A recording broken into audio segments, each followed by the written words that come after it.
Hey ladies, welcome to day 3 of our second week. So remember, we're talking about the breastplate of righteousness and what that means for us. Yesterday we talked about how it protects our vital organs, right? Our heart.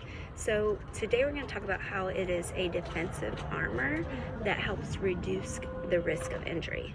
So in battle, that's what it's for. It helps reduce the risk of injury. You know, if their leg gets hurt, it's not as big of a deal as if your heart gets hurt. And the same is true in life. So I want you to think for a minute about different ways that maybe your heart has been hurt in life, right? This happens to everyone, whether it's offensive things people said to you or things you say about yourself that maybe aren't true but continue to go through your 2 ears.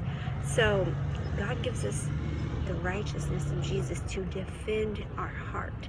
And we get to defend our heart by just knowing it, by just believing it, that it's nothing that we do, it's nothing that we earn.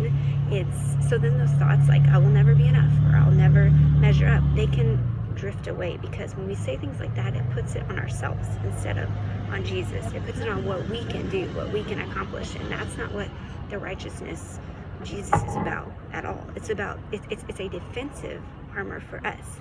So all we have to do is put it on. We have to put on that defense by knowing where our righteousness comes from. So I want you to think about a little deeper today. What does a right relationship look like? What does a right relationship with God look like? And how can we defend our heart by putting on that defensive armor that understands we stand in a right relationship with Him? What does that look like for you?